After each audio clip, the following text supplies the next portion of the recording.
It's been a long and lonely trip, but I'm glad I took it, cause it was well worth it. Got to read a couple books and do some research before I reached my verdict. Never thought that I was perfect, always thought that I had a purpose.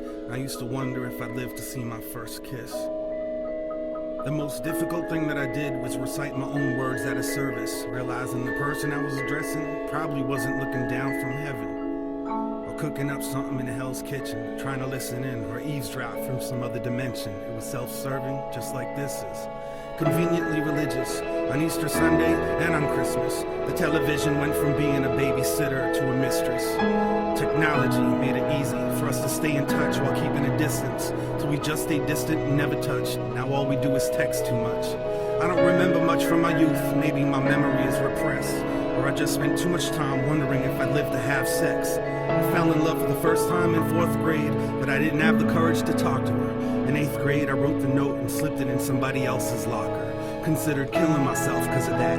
It was a big deal. It was a blown cover. It was over for me. My goose was cooked. Stick a fork in me. The jig is up. Blew my chances. The rest is history. Our future was torn asunder. It became abundantly clear I was only brought here to suffer. At least I didn't include my name. Thankfully, I wrote the whole note in code, and it had 10 layers of Scotch tape safety seal, making it impossible to open. Plus, it was set to self-destruct. Whoever read it probably died laughing. I wonder if they lived long enough to realize what happened. A year later, I came to understand that wasn't love that I was feeling for her. I had someone else to obsess over. I was older, I was very mature. I forged my time signature while practicing my parents' autograph because I was failing math. Disconnected the phone when I thought the teacher would call my home. Checked the mailbox twice a day. At the end of a long dirt road, steamed open a couple envelopes like I was in private detective mode.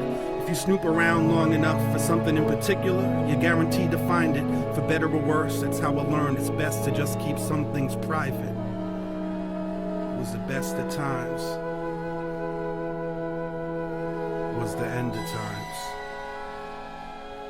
It was the best of times. It was the end of times. It was the best of times. It was the end of times. Best of times, the end of times. I was always on deck, I was next in line. An only child with a pen and pad, writing a list of things I could never have. Walls in my house were paper thin, every squabble seemed to get deafening. If my memory served me correctly, I made it a point to avoid and forget some things. Proudly to keep from being embarrassed, never meant to upset or give grief to my parents. Kept my secrets, hidden my talents in my head, never under the mattress. Therapy couldn't break me, never learned a word that would ensure safety, so I spoke softly.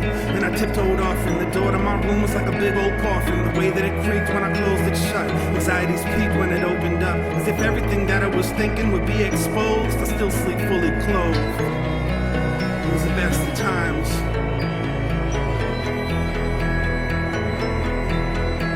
It was beautiful, it was brutal, it was cruel, it was business as usual, heaven, it was hell.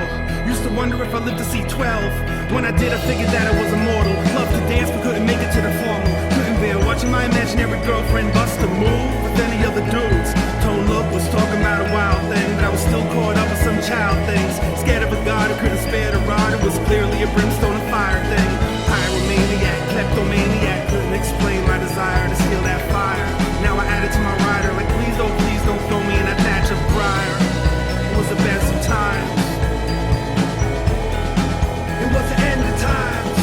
The school counselor was clueless, cause I never skipped classes. Perfect attendance, imperfect accent, speech impediment they could never really fix. And I fake bad eyesight so I could wear glasses. Consider doing something that would cripple me. Wanted a wheelchair, wanted a sympathy, wanted straight teeth, so then came braces. 4 years of headgear helped me change faces.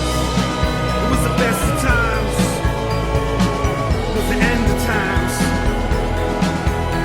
Now I wonder if I live to see marriage. Wonder if I live long enough to have kids. Wonder if I live to see my kids have kids. If I do, I'ma tell them how it is. But don't listen when they tell you that these are your best years. Don't let anyone protect your ears. It's best that you hear what they don't want you to hear. Better to have pressure from peers than not have peers. Bear won't give you chest hair. Spicy food won't make it curl. When you think you got it all figured out and then everything